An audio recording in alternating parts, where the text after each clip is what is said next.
وہ پاکستان میں جو امریکہ اور ایران کے درمیان پیس ٹاکس ہیں ان پہ ہے.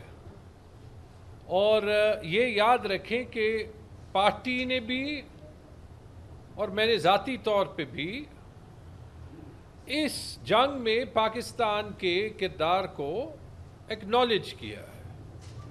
لیکن جہاں پہ جو ہے کوئی پازیٹیو بات جو ہے وہ کہنا پڑتی ہے وہ پڑتی ہے. فی الحال سننے میں یہ آ رہا ہے کہ ٹاکس میں شاید تاخیر ہو، وہ اپنی جگہ، لیکن اس میں پاکستان نے ایک مثبت کردار ادا کیا ہے. ٹھیک ہے، لیکن ایک اصول کم از کم مجھے تو سمجھ میں آتا ہے کہ اگر ایک ملک، ایک ریاست پیس ابراڈ میں بلیو کرے، دنیا میں امن میں بلیو کرے، تو it has to believe in peace at home. اس کو گھر میں بھی جو آپس میں مسئلے ہیں وہ ختم کرنے چاہیے. اس پیمانے پہ یہ نظام پورا نہیں اتر رہا، اور وہاں پہ پہنچنے سے اور پریس کانفرنس کی فوکس پہ پہنچنے سے پہلے میں یہ ضرور کہوں گا کہ اس بات میں دیکھیں، جب پوری دنیا کی نظر پاکستان کی طرف ہے تو پھر جو یہاں پہ بڑے ایشوز ہیں، عمران خان صاحب کی صحت، عمران خان صاحب کی ان کی فیملی سے، ان کے مرضی کے ڈاکٹرز سے ملاقاتیں، عمران خان کی آنکھ کا جو معاملہ مس ہینڈل ہوا جب انہیں شفا ہاسپٹل لے کے گیا اور 5 دن تک ڈینائی کیا گیا، اس کے بعد بھی جو حکومت کا رویہ رہا ہے، اس کا یہ نتیجہ پہنچنا کہ بشرا بی بی کا بھی آپریشن ہو اور فیملی کو بعد میں ملوایا جائے، اور نہ کہ ان کی ریکوری ہسپتال میں ہو، ان کو امیڈیٹلی جیل میں رکھا جائے. جب قوم کو کوئی فیکٹس پتہ ہی نہیں تو کیسے تلخیاں یا بد اعتمادی جو ہے وہ ختم ہوگی؟ تو برائے مہربانی، جب یہ پورا ملک، یہ پورا قوم عمران خان کے ساتھ کھڑا ہے، دنیا آپ کو دیکھ رہی ہے، لیکن پاکستانی عوام بھی دیکھ رہی ہے، اور وہ چاہتی ہے کہ پاکستان میں بھی انصاف ہو. اب آتے ہیں آج کے ٹاپک پہ، اور یہ میں اس لیے بھی کر رہا ہوں کہ آپ نے دیکھا ہوگا کہ پچھلے چند دن سے ہماری پارٹی حالانکہ پہلے بھی اس ملک کے معاشی ایشوز پہ ایکٹیو تھی، پچھلے ہفتے سے ہر روز اکانومی پہ ایک پریس بریف بھی جو ہے وہ شائع کر رہی ہے. اگر آپ کو نہیں ملتا تو وہ بھی ملے گا. آپ نے کل دیکھا ہوگا کہ ہم نے ایک اکنامک تھنک ٹینک کا بھی انعقاد کیا، کیونکہ اس میں کوئی شک نہیں کہ ہماری پہلی ترجیح as a party Imran Khan کا ریلیز، سارے پولیٹیکل پرزنرز کا ریلیز، اور اس ملک میں آئین اور قانون کی بحالی ہے. لیکن عوام کے مسائل کی نمائندگی کرنا یہ بھی ہمارا فرض ہے، اور یہ ہم کریں گے، اور ایک ایسے حکومت کے خلاف تو ضرور کریں گے جس نے 4 سال میں ایک دھیلے کا ریفارم نہیں کیا، وفاق پاکستان کو کمزور کیا ہے، اور عوام پہ، چاہے وہ غریب طبقے سے ہوں، چاہے وہ ورکنگ کلاس ہوں، چاہے وہ مڈل کلاس ہوں، چاہے وہ اپر مڈل کلاس ہوں، چاہے وہ پاکستان میں ہوں، چاہے وہ پاکستان سے باہر ہوں، سب کو صرف تکلیف پہنچائی ہے. چاہے وہ بجلی کے دام ہوں، چاہے وہ پیٹرول کے دام ہوں، چاہے وہ گیس کے دام ہوں، چاہے وہ مہنگائی ہو. آپ جس چیز پہ بات کریں، یہ عوام پس رہی ہے، یہ معیشت نہیں چل رہی، اور معیشت جو ہے وہ ایک ایسے حکومت جس کے پاس عوام کی سپورٹ نہ ہو اس سے نہیں چل سکتی، کیونکہ نہ وہ عوام کو اکاؤنٹیبل ہوتے ہیں، اور نہ ان کا جو ہاتھ ہے وہ عوام کے مسائل کے پلس پہ ہوتا ہے. امریکہ میں 1992 کے الیکشن میں جو بل کلنٹن اور جارج بش سینئر کے درمیان تھا، جس وقت جارج بش کی پاپولیرٹی، مقبولیت اس کی آسمان کو چھو رہی تھی جب اس نے عراق میں پہلی جنگ کی تھی، تو بل کلنٹن نے اپنے کیمپین میں ایک نعرہ لگایا تھا، اور شاید وہ نعرہ کسی نے سنا ہو، وہ پورے کیمپین میں چلا تھا اور اس کی وجہ سے جارج بش عراق سے جنگ جیتنے کے باوجود الیکشن ہار گیا، اور وہ نعرہ تھا اٹس دی اکانومی اسٹوپڈ۔ مسئلہ معیشت کا ہے، عوام کو تکلیف معیشت سے ہو رہی ہے۔ آج اس فارم 47 کے نظام کے لیے بھی یہی نعرہ ہے کہ اٹس دی اکانومی اسٹوپڈ۔ یہ میں کسی کی توہین نہیں کر رہا، میں امریکہ کے الیکشن کیمپین کا نعرہ وہ بتا رہا ہوں جو پوری دنیا کو پتہ ہے، ٹھیک ہے؟ اور جب تک اس معیشت میں بہتری نہیں آئے گی، خوشحالی نہیں آئے گی، پاکستان ترقی نہیں کرے گا، پاکستان ترقی نہیں کرے گا، پاکستان کا national security ultimately at risk ہوگا، اور ایک ایسی حکومت جو منتخب نہیں ہے وہ یہ نہیں کر سکتی۔ آج کا فوکس انرجی کے معاملے پہ ہے، توانائی کے معاملے پہ۔ میں توانائی کا لفظ اس لیے استعمال کر رہا ہوں کیونکہ اس میں پاور بھی آتا ہے، بجلی بھی آتی ہے، پیٹرولیم بھی آتا ہے۔ اور ابھی جو کل اور پرسوں ہم ڈرامے ٹی وی پہ دیکھ رہے ہیں، تو وہ ایل این جی کے پلانٹ بھی آتے ہیں جس پہ حکومت جو ہے، حکومت کے جو پیٹرولیم منسٹر ہیں، وہ اپنے ہی ex prime minister Nawaz Sharif پہ چارج شیٹ دے رہے ہیں۔ اور اس کی بات، توانائی کے سیکٹر کی بات یہاں پہ کرنا اس لیے ضروری ہے کیونکہ انرجی کے لحاظ سے اس صوبے کے ساتھ زیادتی بھی ہو رہی ہے، اس صوبے کو اپنا حق بھی نہیں مل رہا، اور اس صوبے میں آواز بھی نہیں اٹھتی۔ آپ نے پہلے دیکھا پیٹرول اور ڈیزل کا کرائسس، اور اس پہ آپ نے حکومت کے یو ٹرنز دیکھے۔ جیسے ہی جنگ شروع ہوئی، ٹائم سے ایک ہفتہ پہلے 55 روپے پیٹرول ڈیزل کی قیمتیں زیادہ کی، اور کہا کہ مجبوری ہے، سبسڈی ہم دے نہیں سکتے، سبسڈی دینا گناہ ہے، تو یہ عوام کو برداشت کرنا پڑے گا۔ ٹھیک ہے، تکلیف ہے، آپ کہہ رہے ہیں کہ ملک کی خاطر برداشت کریں، مطلب آپ کا ٹریک ریکارڈ نہیں ہے، 55 روپے زیادہ ہو گیا، چلو جی۔ اگلے ہفتے اور پھر اس سے اگلے ہفتے، دونوں ہفتے جب قیمت نہیں بڑھائی، تو شہباز شریف صاحب جو قیمت زیادہ کرنے کے لیے خود نہیں آئے تھے، وہ کہتے ہیں کہ جی میں قیمت ایک جگہ پہ رکھ رہا ہوں، اور پتہ نہیں ایک ہفتہ 40 ارب کی سبسڈی اور دوسری ہفتہ 50 ارب کی سبسڈی حلال ہو گئی۔ ٹھیک ہے، وہی حرام سبسڈی جس کی وجہ سے 2 ہفتہ پہلے قیمت بھی بڑھانی پڑی، جس کی وجہ سے وقت سے پہلے قیمت بڑھانے میں آپ کو بھی پتہ ہے کہ پیٹرول کمپنیز کو، آئل کمپنیز کو ایک ہفتے میں 20 ارب روپے کا ونڈ فال منافع دیا گیا۔ اگلے 2 ہفتے حکومت خود کہہ رہی ہے کہ جی ہم نے 100 ارب روپے جو ہے وہ عوام کے لیے سبسڈی دے دی، ابھی حرام سبسڈی حلال ہو گئی۔ چوتھے ہفتے جو ہے جی وہ تو ایک زلزلہ جو ہے وہ پھر آ گیا۔ آپ کو یاد ہے جب پیٹرول کی قیمت 137 روپے اور ڈیزل کی قیمت 180 روپے بڑھی۔ آپ کو یاد ہے جب ہماری وفاقی حکومت ہوتی تھی، جب پیٹرول کی قیمت 137 روپے تک پہنچ گئی، 10 روپے بڑھتی تھی تو یہ کہتے تھے کہ مہنگائی مارچ کرنا ہے۔ ڈیزل کی قیمت 150 روپے پہ پہنچتی تھی جو کہتے ہیں مہنگائی مارچ کرنا ہے۔ ایک دن میں 180 روپے ڈیزل کی قیمت بڑھی ہے، ایک دن میں پیٹرول کی قیمت 137 روپے بڑھی ہے، اور سونے پہ سہاگا پیٹرول پہ ٹیکس 80 روپے فی لیٹر سے 160 روپے فی لیٹر کر دیا۔ اور اس ٹیکس میں بھی جو اس صوبے کا حصہ ہونا چاہیے، جب وہ سیلز ٹیکس کے طور پہ لگے گا، وہ پیٹرولیم لیوی کے طور پہ لگا کے اس صوبے کا پیسہ اپنے جیب میں رکھتے ہیں۔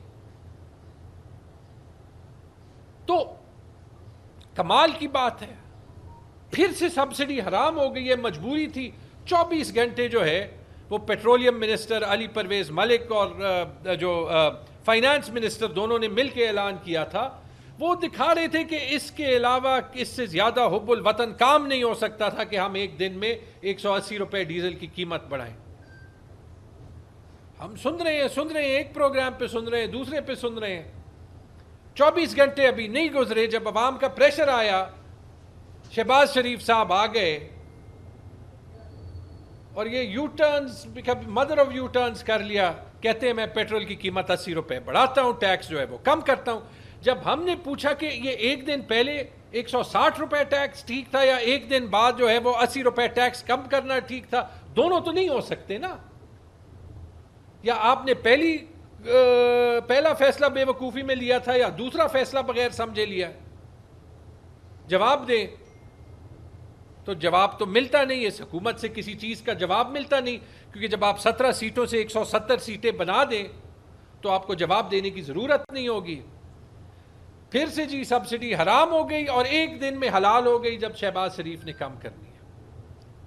پھر اس کے بعد پتہ چلا کہ حالانکہ یہ لوگ جو ہے وہ بڑا کریڈٹ لے رہے تھے کہ جی ڈیزل کی قیمت 180 روپے زیادہ کی ہے، لیکن ہم نے ڈیزل پہ ٹیکس ختم کر دیا، حالانکہ ٹیکس انہوں نے پیٹرول پہ بڑھایا تھا۔ تو پتہ چل گیا کہ ڈیزل تو سارا ریفائن ہوتا ہے پاکستان میں، 70-75% پاکستان میں ریفائن ہوتا ہے، اور یہ ریفائنری کو جو قیمت دیتے ہیں وہ اس ڈیزل کی دیتے ہیں جو باہر سے آتا ہے، جو 100 روپے مہنگا ہوتا ہے۔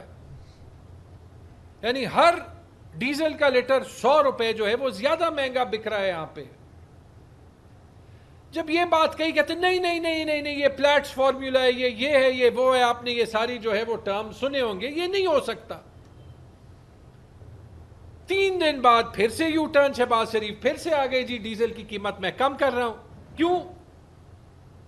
فارمولا بدل دیا؟ یہ نہیں کہتے فارمولا بدل دیا، لیکن فارمولا بدل دیا کیونکہ آئل کمپنیز نے پھر خط لکھا ہے پیٹرولیم کمپنیز کو کہ آپ نے ہمارے کہنے کے بغیر جو ہے وہ قیمت کم کی ہے۔ یہ مجھے بتائیں کہ یہ کس قسم کی حکومت ہے جس کے فیصلے ہفتے میں 3 بار بدلتے ہیں؟ بیڑا غرق عوام کا ہوتا ہے۔ پیٹرول کا کرائسس جو ہے وہ کافی نہیں تھا، آپ نے دیکھ لیا، ایک دم سے بجلی کی لوڈ شیڈنگ شروع ہو گئی۔ کہتے ہیں کہ جی پیٹرول کا کوئی پرابلم نہیں ہے، پیٹرول کی مقدار زیادہ ہے، ہمارے پاس بڑے ریزرو ہیں، ایک دن لوڈ شیڈنگ شروع ہو گئی۔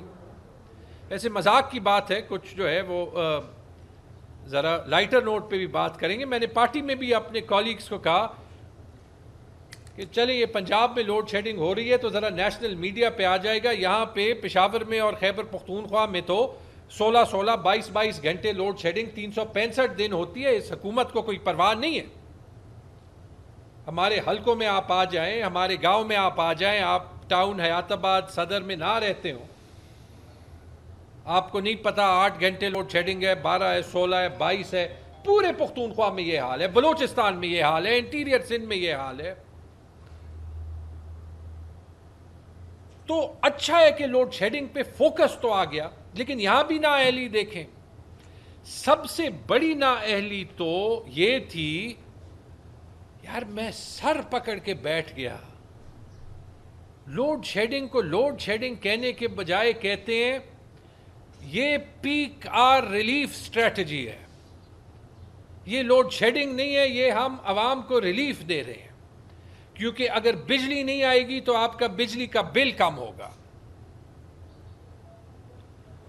تو پھر پیک آر میں کیوں کرتے ہیں؟ پھر 24 گھنٹے ریلیف سٹریٹجی دے دیں، بجلی کا بل سب کا زیرو ہوگا، اتنی ریلیف کسی نے دی نہیں ہوگی۔ انہوں نے کہا 2.5 گھنٹے کی لوڈ شیڈنگ، آپ کو بھی پتا ہے کہ اسلام آباد میں 4 گھنٹے گئی، پنجاب میں 16 گھنٹے تک گئی، خیبر پختونخوا کے جن فیڈرز پہ 8 گھنٹے ہو رہی تھی 16 گھنٹے گئی۔ 4 سال آپ کے پاس تھے، سولر کیپیسٹی بڑھانے کے بجائے آپ نے جس نے سولر گھر پہ لگایا ہے اس کو انڈیا سے بڑا دشمن قوم کا کر دیا۔ فیول ریزروز بڑھانے کے بجائے آپ نے 30 دن سے زیادہ کے فیول ریزروز نہیں رکھے۔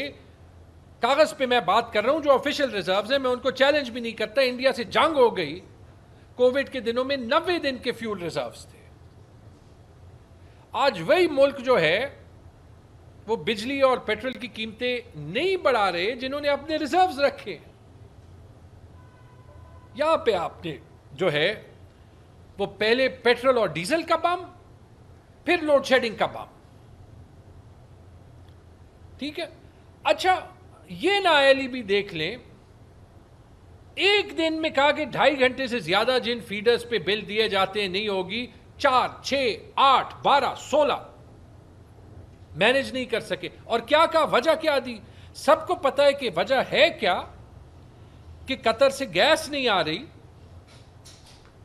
لیکن یہ کہنے کے بجائے انہوں نے کہا کہ ان کی نااہلی نہ سمجھ میں آئے کہ جی ڈیموں سے پانی نہیں ریلیز ہوا. ساتھ وجہ بھی دی کہ ڈیموں سے, ریزروار سے پانی نہیں ریلیز ہوا کیونکہ اس پہ حق زراعت کا ہوتا ہے. پانی تب ہی ریلیز ہو سکتا ہے جب فصلوں کو ضرورت. اس پہ پاور منسٹر نے گھنٹے کی پریس بریفنگ دی. ٹھیک ہے جی, مان لیا یہ بات تو ٹھیک ہے کہ تربیلا ڈیم سے, منگلا ڈیم سے پانی تب ہی ریلیز ہوگا جب فصلوں کو ضرورت ہوگی. 48 گھنٹے نہیں گزرے, خود ہی حکومت کہتی ہے 8,000 سے 30,000 کیوسیک تک پانی کا ریلیز ہو گیا.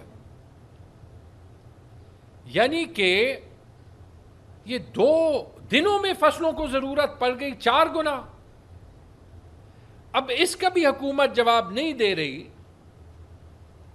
کہ یہ 2 دن سے جو ہے وہ یہ سارا معاملہ بگڑ گیا تھا, یا یہ پانی بھی انہوں نے نی جرک پینک ریاکشن میں ریلیز کیا ہے اور یہ سارا جو ہے وہ عریبین سی میں بہے گا. اس کا بھی جواب نہیں ہے. پیٹرول ڈیزل ہو گیا, بجلی ہو گئی, توانائی کا ایک تیسرا حصہ ہے جس میں ابھی تک انہوں نے کچھ نہیں کیا تھا. تو انہوں نے کہا یار یہ ایک سیکٹر جو ہے وہ انرجی سیکٹر کا نہیں ٹچ ہوا, گیس کا, یہ بھی ٹچ کرتے ہیں کہ کرائسس ہر جگہ ہو. علی پرویز ملک صاحب خود پرسوں ٹی وی پہ آئے اور انہوں نے کہا کہ گیس کا مسئلہ اصل میں یوں ہے کہ جس وقت میں ایل این جی ٹرمینل کے کانٹریکٹ لگے تھے وہ کانٹریکٹ غلط تھے. ان کانٹریکٹ میں فورس میجر نہیں ہے, یعنی کہیں جنگ ہوتی ہے قطر میں تو وہ کانٹریکٹ کے ٹرمز نہیں بدلتے. یہ خود ان کے الفاظ ہیں. تو ہم جو ہے وہ 4.2 ارب روپے ہر مہینے کے پے کر رہے ہیں اور گیس لے بھی نہیں رہے اور قطر دے بھی نہیں سکتا. اور انہوں نے یہ لفظ بھی استعمال کیا میلافائڈ, کہ اس کی بھی تحقیق ہو رہی ہے کہ یہ میلافائڈ ہے یا نہیں. اس پہ تو بحث بہت ٹائم سے ہو رہی ہے. ان کا میرے خیال میں نشانہ مفتاح اسماعیل صاحب تھے, کیونکہ وہ بھی ہماری طرح بجلی پہ تنقید کر رہے ہیں. اس وقت وہ بھی حکومت میں تھے, مفتاح اسماعیل صاحب بھی حکومت میں تھے. میں مفتاح صاحب کو پوائنٹ نہیں کروں گا, میں یہ ضرور کروں گا کہ جب علی پرویز ملک اس بات کی نشاندہی کر رہے ہیں ایک حکومت اپنے خلاف چارج شیٹ دے رہی ہے, مجھے غرض یہ ہے کہ حکومت پی ایم ایل این کی تھی, وزیر اعظم کون تھا؟ وزیر اعظم نواز شریف تھے. تو اب یہ انویسٹیگیشن کون کرے گا کہ وزیر اعظم صاحب نے اور کابینہ نے یہ کیوں اپروو کیا؟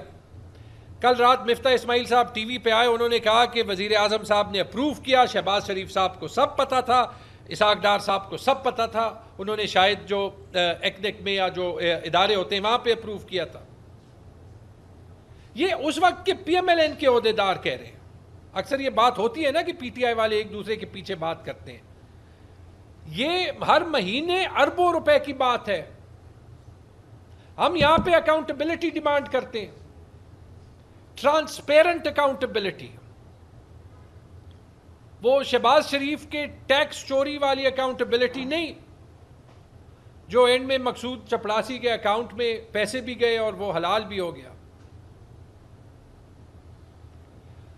اس ریولیشن کا جواب چاہیے جو انکشافات علی پرویز ملک صاحب نے بھی کیے ہیں اور جو انکشافات مفتاح اسماعیل صاحب نے بھی کیے ہیں، اور جو انہوں نے ساتھ یہ بھی کہا ہے کہ شہباز شریف نے بہت سے وہ پاور پلانٹ کیوں لگائے تھے جن کی ضرورت نہیں تھی، بالخصوص وہ سائی وال میں کول پاور پلانٹ، کہ پوری دنیا دیکھ رہی ہے کہ کول کا پلانٹ بندرگاہ کے ساتھ لگتا ہے، آپ نے جا کے سائی وال میں ایگریکلچرل ہارٹ لینڈ میں لگا دیا، مہنگا بھی اور زراعت کے سیکٹر کی تباہی بھی۔ اس کا جواب کون دے گا؟ تو یہ لوگ آپ کے لیے معیشت سنبھالیں گے، یہ لوگ آپ کے لیے گورننس کریں گے، اور اس کا امپیکٹ ہمارے جیسے چھوٹے صوبے پہ زیادہ ہوتا ہے، کیونکہ یہاں کی لوڈ شیڈنگ کا کوئی نہیں پوچھتا، یہاں کی جو ہے وہ قیمتوں کا جو وفاق کے ہاتھ میں ہوتا ہے وہ کچھ نہیں پوچھتا۔ جب آٹا بند کرنا ہوتا ہے تو پورا پنجاب سیل ہو جاتا ہے، پھر خیبر پختونخوا پاکستان سے نکل جاتا ہے، آئین کے 151 کو مد نظر نہ رکھتے ہوئے۔ یہی چیز آپ دیکھیں کہ حکومت کی فسکل مینجمنٹ آپ دیکھیں کہ اسی طریقے سے ڈیولپمنٹ بجٹ پہ 173 روپے کا کٹ انہوں نے وفاقی ڈیولپمنٹ بجٹ پہ لگایا ہے،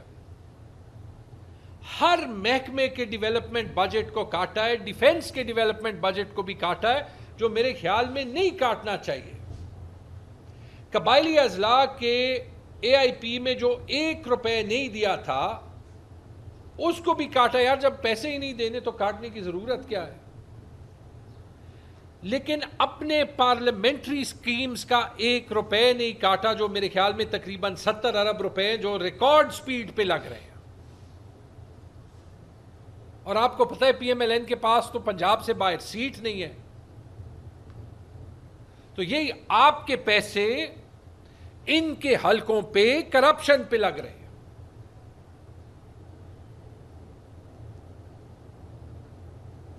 اس بات پہ بھی جب ہم بات یہ کرتے ہیں کہ اس ملک کو ایک ہونا ہے، تو اس ملک کے جو سب سے حقدار حصے ہیں چاروں صوبوں میں وہ ہیں فاٹا اور بلوچستان۔